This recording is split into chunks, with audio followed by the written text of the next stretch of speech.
Om Namo Bhagavate Vasudevaya. Om Namo Bhagavate Vasudevaya. Om Namo Bhagavate Vasudevaya.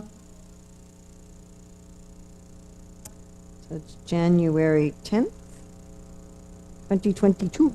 In Hillsborough, we're reading from Śrīmad-Bhāgavatam, Canto 10, Chapter 31, Text 4.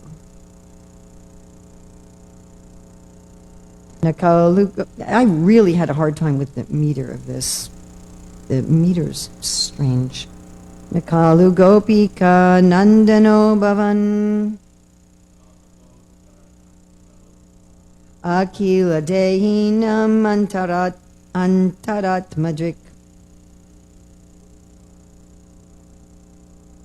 Dekannasartito Vishvaguptaye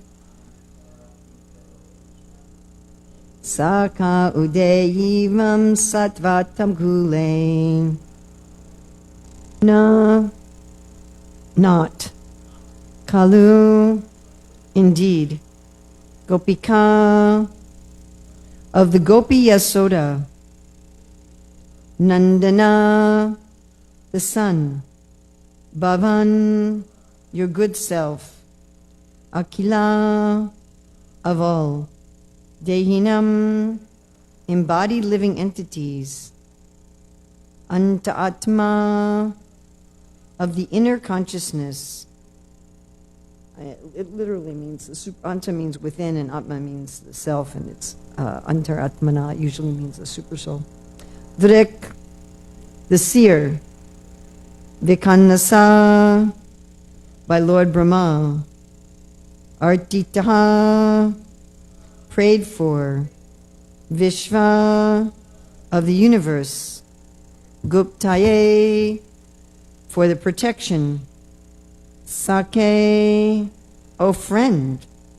Udeyivan, you arose. Sattvatam, of the Sattvatas. Kule, in the dynasty. EBT translation. You are not now this is the Gopis. They're talking to Krishna, is Krishna there? No. So they're looking for Krishna. They're speaking to him in his apparent absence. This is when Krishna left in the Ras Lila.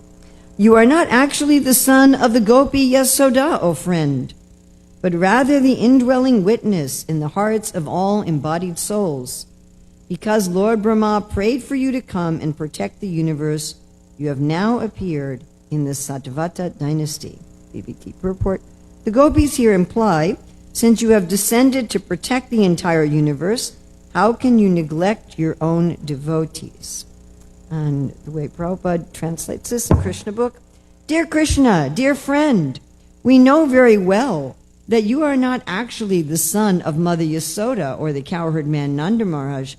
You are the Supreme Personality of Godhead and the super soul of all living entities.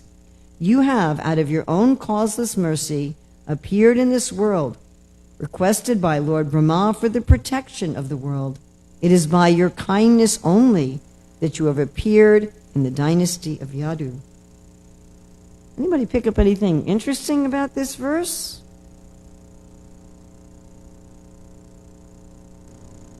Yeah?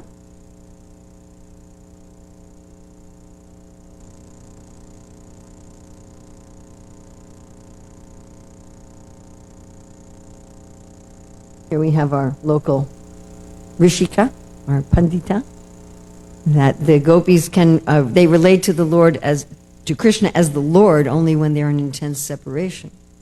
Yes, and we'll get to that, but thank you. So we're going to read just the commentary of Vishwanath Chakravarti Thakur.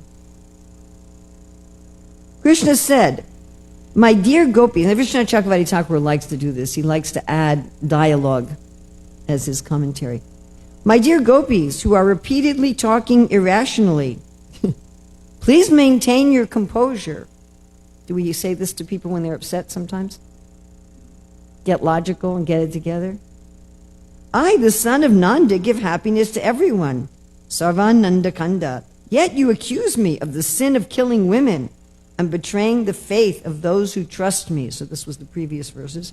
Therefore, I will leave this place and hide myself, so that for many births you will not see me. Whoa. Fearing such a response from Krishna, the repentant gopis began to praise Krishna in order to please him. The gopis said, You are not the son of a cowherd woman, but rather the soul within each living entity, the form of Vasudeva, who inspires the living entity's internal faculties and witnesses, direct everything. In other words, you are the indwelling supersoul, Antaryami. We have heard this from Bhaguri, Gari, Purnamasi, and others. So, of course, these are lady sages, right? Bhaguri, Garigi, Purnamasi. This concept that, no women or brahmanis is not upheld in the Shastra. So the gopis are going on. Thus we are only speaking whatever you, the super soul, inspire us to speak. Ooh. So they're saying, we can't be blamed for what we're saying because you're the super soul and you're the one telling us what to say. Therefore do not be angry with us, but be pleased with us. We have also heard about the cause for your appearance. Because Brahma, Vikanas, prayed to you to protect the universe, Vishvaguptaye, you appeared in the Satvata dynasty in the family of Yadu. In other words, you have appeared on the sunrise mountain of Mother Yasoda's womb. And Krishna would say, if you know all this, then why are you speaking such harsh words to me? Fearing such a comment by Krishna, the gopis said, Oh friend, Sake, you have submerged us in the ocean of loving friendship, Sakyarasa. Now, is that also interesting? The gopis call Krishna friend. And we'll get to that. You have submerged us in the ocean of loving friendship, Sakyarasa, with you.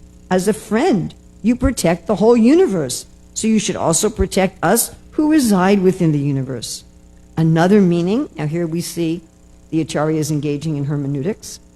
Right? We had some people saying, what is this new idea of hermeneutics? But we find that Srila Prabhupada, our acharyas, are constantly engaging in hermeneutics. Here Vishwanath Chakravarti Thakur gives another meaning. The gopis, another way to interpret this Sanskrit is the gopis say, no one among men, demigods, animals, or birds can bear to see the suffering of those who are dear to them. In that you remain happy even while observing our misery.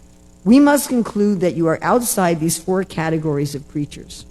So do you understand their logic? They're saying human beings, demigods, animals, and birds, they take care of their own kind who are suffering. But you don't care, so you must not be a human, demigod, animal, or bird. Therefore, you've got to be God. It is not possible that you were born from the womb of Gopi Yasoda, because her heart melts at even the slightest distress felt by another. But we do not see any of her good qualities in you. So, whoa. They're saying, you can't be Yasoda's son because you can't be what were the four categories? Birds, demigods, animals, and people. And you can't be Yasoda's son because she's very kind and you're not. Then Krishna would ask, then who am I? The gopis, we surmise that you are the indwelling controller, Antaryami, of all living beings. Though seeing all the suffering of the living entities, you remain passive, sitting happily within their hearts as a super soul. A lot of people accuse God of this, don't they? That you're just happily there, you don't care about anybody. Therefore, we cannot understand why you, the crest jewel of indifferent persons, have appeared in this world. Now, this is going to relate later when Krishna comes back to the Ras Lila and the gopis say, there's three kinds of persons, which kind are you? And one of them is the indifferent, and then Krishna expands that into 9.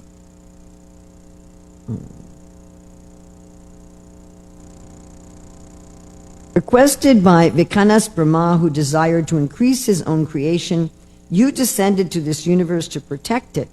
But bearing in mind that by devotion to you, the living entities will become liberated, you stay hidden, Vishvaguptaye, so that no one will recognize you as the Supreme Lord. So you come here, but you don't really want to liberate anybody, because you know if anybody sees you, they'll get liberated, so you hide yourself. Gopis going on. As Lord Brahma once said, what to speak of ordinary men who disregard you as the Lord in your human-like pastimes? Even those surrendered to you, like Jarasandhar, will take on the role of demons. Thus I will be able to increase the scope of my creation. To fulfill this desire of Brahma, you accept actions contrary to Dharma, such as stealing the wives and possessions of others, and showing envy, pride, and violence to hide your true nature. Thus, rejecting your own irrefutable laws of religious behavior, you have appeared in the Sattvata family in Gokula. By your stealing of other men's wives, you have become our friend.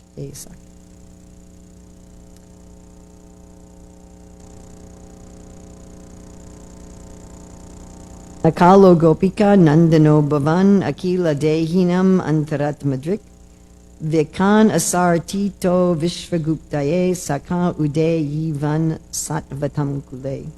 You are not actually the son of the Gopi Yasoda, O friend, but rather the indwelling witness in the hearts of all embodied souls. Because Lord Brahma prayed for you to come and protect the universe, you have now appeared in the Sattvata dynasty. So, innumerable times, Srila Prabhupada and our acharyas make the point that those in Goloka Vrindavan, those who are associated with the Lord in the higher rasas as Krishna, as Raj, Nanda Maharaj, don't know that Krishna is God.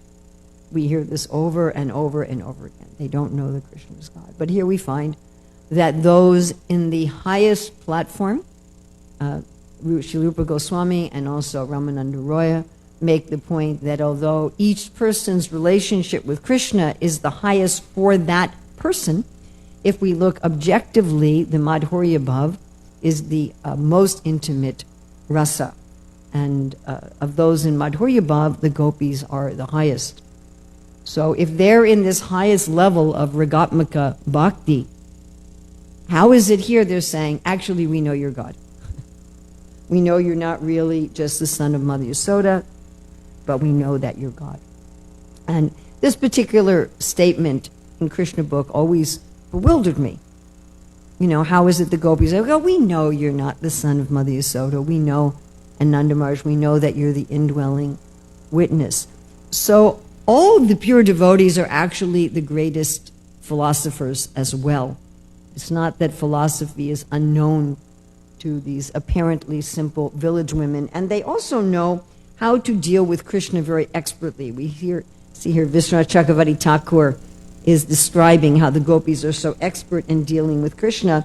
They know how to anticipate what he's going to say, and they also know how to insult him in such a way that his heart is going to melt for them, which is quite interesting. So one of the qualities of bhakti, as given by Srila Rupa Goswami in the beginning of Bhakti Rasamrita Sindhu, on the highest levels of bhakti, on prema bhakti, is that it controls Krishna.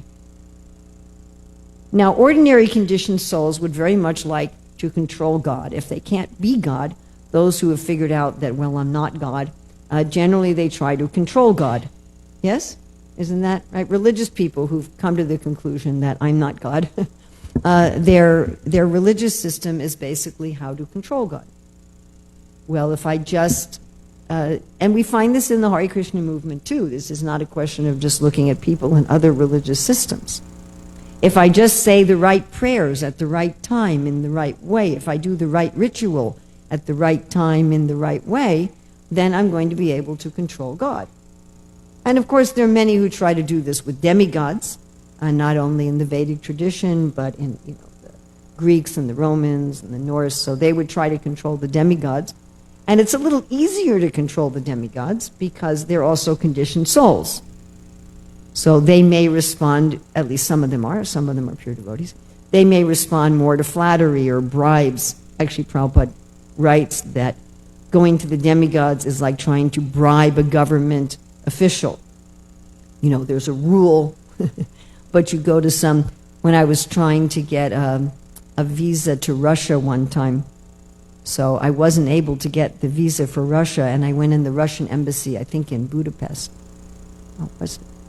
Can't remember, one Eastern European country. So I had applied and they had refused, and then one of the devotees said, well, you have to bribe them. And as an American, that hadn't occurred to me in my wasn't part of my MO. So I remember bringing a 50-euro bill, and I stuck it in with the papers. And then when I came back, we requested a meeting with the boss. So I said, why don't you take a look at the papers in the back room? But then he came back and he said, I don't think you've given sufficient information, but I wasn't willing to pay more than 50 euros, so I didn't get the visa. But this is the idea. The demigods may be amenable to that. You know, that if you just say, oh, you are a great, powerful being. Oh, yes, yes, what would you like? What would you like? But Krishna is not like that. Krishna, he doesn't respond to that kind of thing. You can't bribe him, you can't flatter him, you know, nor can you do some kind of mechanistic ritual. I mean, these things are given in the Shastra. If you do this ritual, you'll get this result. But ultimately, Krishna remains not controlled by this. He may say, okay, there's this rule of the universe that if you do this and this and this, you'll get this and this and this. But he remains independent. And this concept, again, we see even many members of our Hare Krishna movement approach Krishna consciousness like this. And I've seen people lose their faith in this way also. You know, okay, I took initiation, I followed the regulative principles, I chanted my 16 rounds, I did everything I was supposed to do, and, you know, my spouse left me for somebody else, or I lost all my money in the bank, or I got sick, or my house burned down, or something happened, and therefore I'm not going to practice Krishna consciousness anymore. It doesn't work. And I mean, I know myself, I have approached Krishna like this, that I've said, I'm doing everything right. I'm following everything, right? Why did you make this happen to me? That's not fair. You know, I thought we had like a legal contract. I'm going to take you to court and sue you for breach of contract. You know, so I definitely have dealt with Krishna like this. Like, what more do you want from me?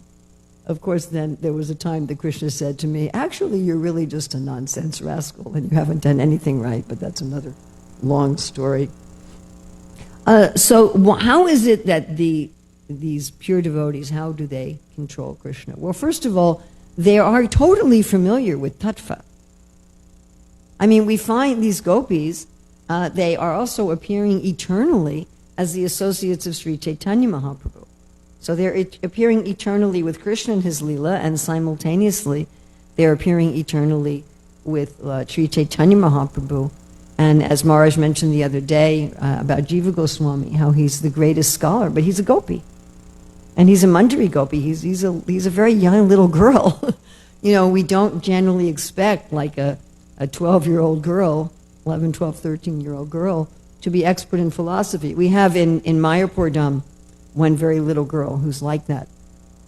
You know, you're there giving Bhagavatam class, and she's asking questions that are not asked by even our greatest scholars in the movement. And I think she's now giving class, at least on YouTube. Maybe now she's 10 or 11. But we don't generally expect that. Or my former student, Gopi Gita, could also do that. So when she was 5 or 6 years old, she'd be in the Bhagavatam class, and there'd be some sannyasi giving class, and she'd say, excuse me, Maharaj, you said this and this in the class, but in the purport in Madhya Lila, chapter 7, text 23, Srila Prabhupada says this, and I wonder if you could explain that with what she was 5 or 6 years old. After a while, she stopped because she realized, she got old enough to realize that most people thought that was rather peculiar, and so she stopped that. But the gopis are like this.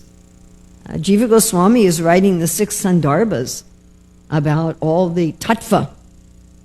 What is the absolute truth? He has the tattva Sandarbha, Bhakti Sandarbha, Priti Sandarbha. Rupa Goswami is writing the Bhakti Rasamrita Sindhu. He's also a Manjari Gopi. And he's explaining all of the science of bhakti in such detail. I mean, I find it very hard to wrap my head around it even intellectually. You know, okay, there's this category of this and this category of that, and there's this kinds of separation and meeting for those in neutral rasa, but there's another kind of separation and meeting for those in the servitude rasa, and another kind for those in madhurya rasa. And there's this category of separation, this category of meaning. And just to remember all of that even a week later is extremely difficult. What to speak of being able to explain it. And then we have, of course, Vishaka Gopi as Ramananda Roya, who's explaining our Gaudiya Vaishnav Siddhanta in such detail. And so these gopis all understand philosophy. So what do we mean by that they don't know that Krishna is God? So when they're with him, they forget. They forget as if they don't know. And we can think of a material allegory for this, right? The president of a country, they have their spouse, they have their children, they have their parents. And those people, if there is some separation, there is some formal state dinner, then they know, my husband, my father, my son is the president of the United States. But when they're with that person in an intimate way, they forget. And it goes out of their awareness that what is the opulence of this person. Because it's only when you have a very intimate relationship that the person will come under control, isn't it? In a formal relationship, it doesn't work like that. Only in a very intimate relationship. But to have an intimate relationship, you really have to know the person. I mean, I just read something astonishing in the early purport in the 10th Canto by Srila Prabhupada. I think it's in chapter 1. Where Narada Muni goes to Kamsa and tells Kamsa, any of the children of Vasudeva and Devaki may kill you because any of them may be Vishnu. And that's when Kamsa decides to imprison Vasudeva and Devaki and kill their children. And Prabhupada writes in that purport that Kamsa knew that Lord Vishnu couldn't be killed. And Prabhupada said just knowing that much about the Lord is what gave him liberation at the end of his life. He said, what to speak of someone who really knows about Krishna? Like Krishna says, Janma karma chame divyam evam yo veti tat. Tvakta deham punar janma naitimam eti sorjuna.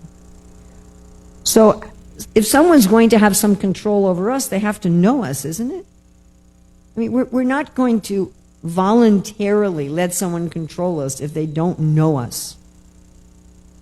So therefore, even these most intimate associates, they know Krishna very well. And they can explain Krishna very well to anyone. And when they're in intense separation from him, they go into this understanding of tattva. Yes, actually, we know who you are. When they're with him, when they're dancing, and so forth, they forget anything. Or sometimes, actually, in separation, they also forget everything. As we were reading earlier, how they enter into unmada, and they forget themselves, they forget their home. And they don't remember that I have any home or any family in the world. They only remember about Krishna. So also they control Krishna because they can anticipate his responses. And this is very interesting because, of course, the Lord, as the Supersoul, can anticipate our responses. Krishna can anticipate how we're going to respond, how we're going to act. But his intimate devotees can also anticipate how he's going to respond. And that's how Vishwanath Chakravarti Thakur is talking in this purport. Of course, we can say that in the mood of rasa, that's not absolute. Like Krishna's doesn't know why the cowherd boys entered into a Gasura. I didn't want them to do that. Why did they do that? Or he didn't anticipate Rukmini fainting. He said, I wanted you to argue with me. I didn't expect you to faint. Right? And so the devotees are also surprised by Krishna's actions. So in one sense, the gopis were surprised that Krishna left. They hadn't expected him to leave. They were fully into the mood of being with him, intimate with him after so many, especially for the sadhana siddha gopis, after so many millions or billions of years of waiting. But still, this is again knowing the Lord. So knowing the Lord on the level of philosophy, on the level of tattva, but also knowing the Lord as Bhagavan, knowing the Lord as a person. How is he likely to respond? What is he likely to say? How does he think? How does he feel? How do you please someone unless you know this? You can't. It's not possible.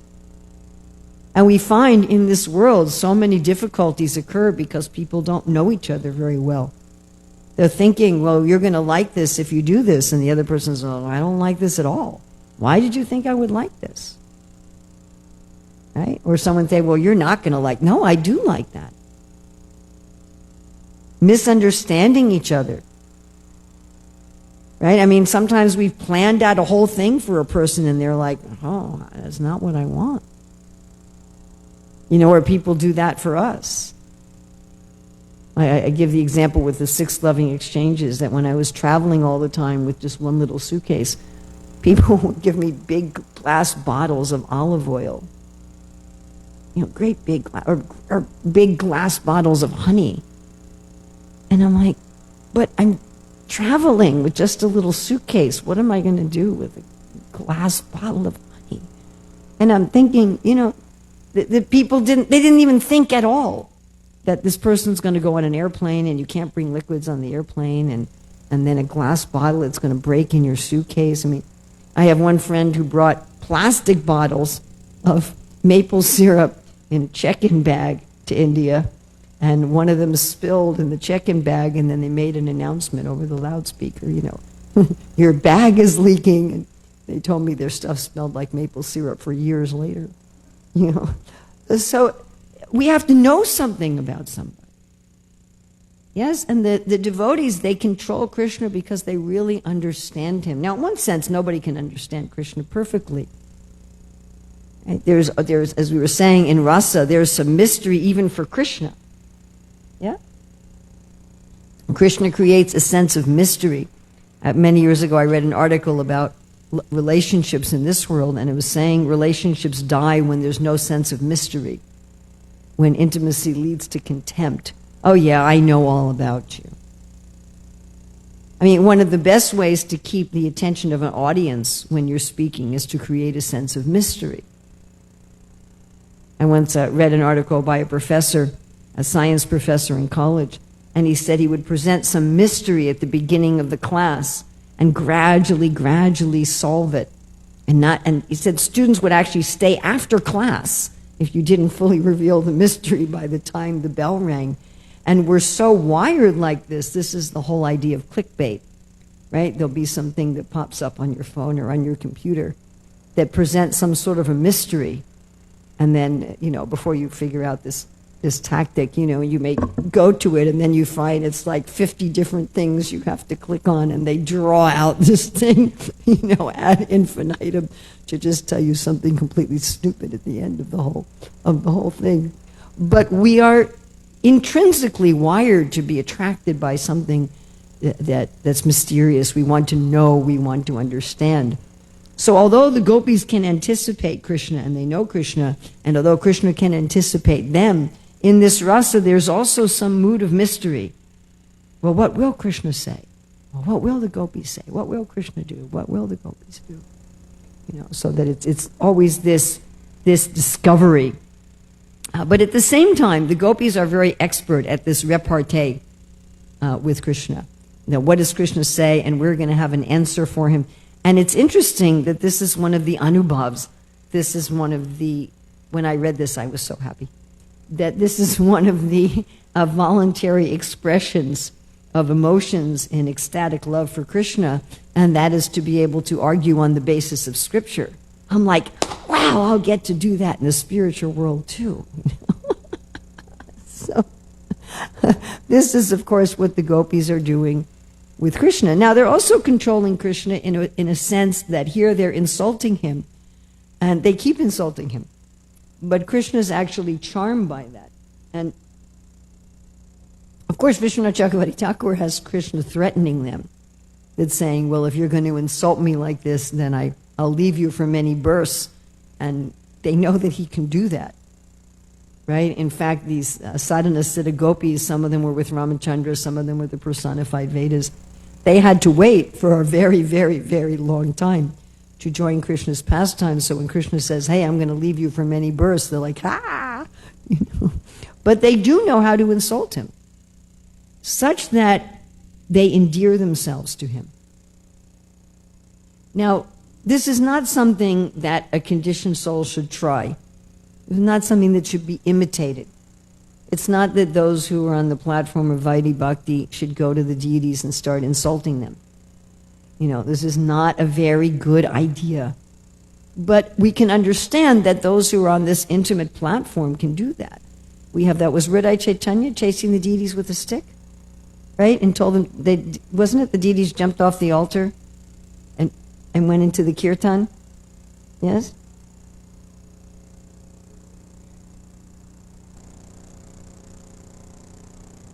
Gauridas Pandit. Okay, so Gauridas Pandit, he's chasing Gaur Nitai with a stick and telling them to get back on the altar where they belong. Or who was the one who was telling the deities they had to eat? The little boy. Raghunandana, right? So his father says, make sure you feed the deities while I'm gone.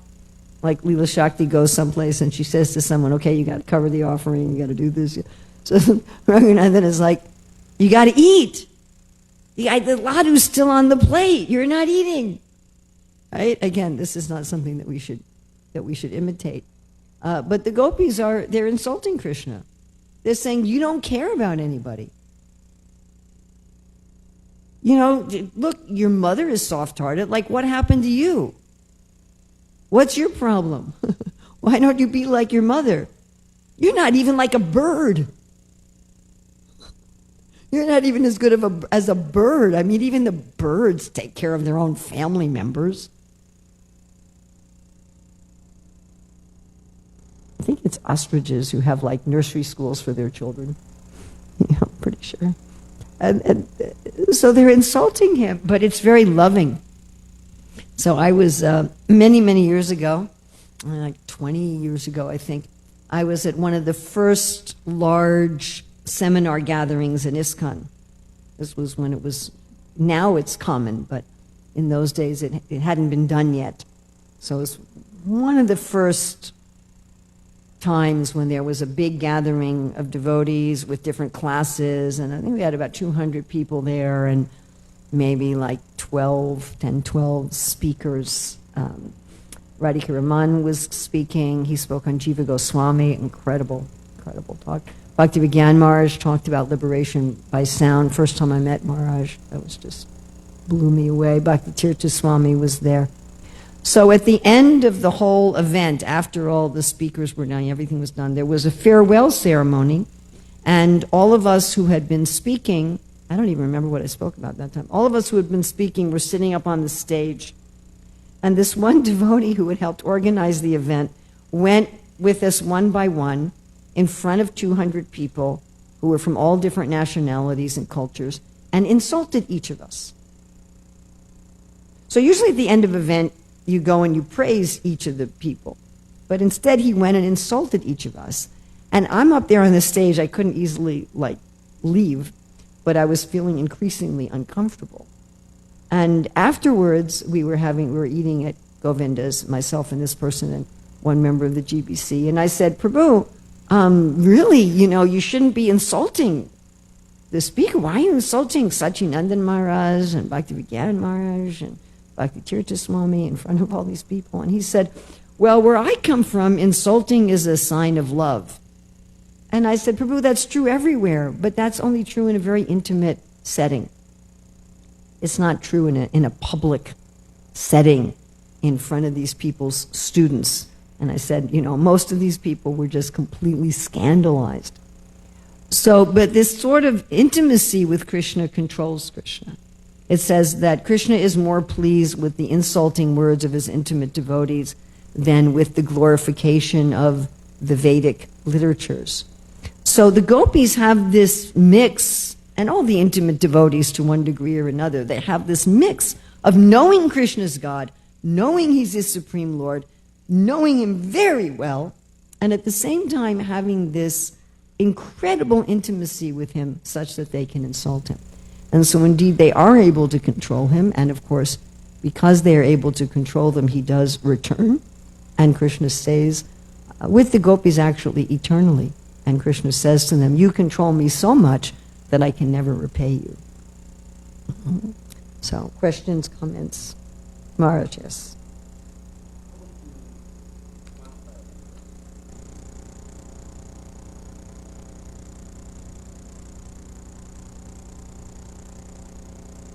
Hmm.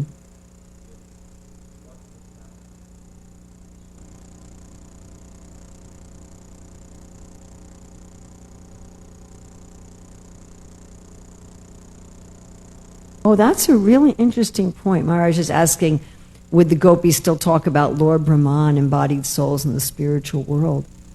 Well, you have two possible answers I can think of. One is that the pastimes in the spiritual world are human-like pastimes. And then in Goloka Vrindavan, there is apparently day and night. And the residents there are also worshiping demigods. You know, they're worshiping the sun god, or they're worshiping Gauri. I mean, it's kind of interesting that even in the spiritual world they're doing this. I mean, Sanatana Goswami describes a resonance of Vaikuntha, that some of them appear like demigods, some of them appear like animals, some of them appear like demons, even entering the spiritual world. But on the other hand, there is a difference. There is a difference that in the spiritual world, it's not that Lord Brahma prays for Krishna to descend, but you do have in the Śrīmad-Bhāgavatam Krishna going to Mathura to kill Kamsa and then returning, and that's happening in the spiritual world also. So, but no, they wouldn't be talking about embodied souls. No. And also, I mean, another difference is that in the spiritual world, there's no devotees who are still in training, whereas in these pastimes, we still have, the devotees may still be in some level of advancement. So that's also very interesting. Yes, Krishna Priya.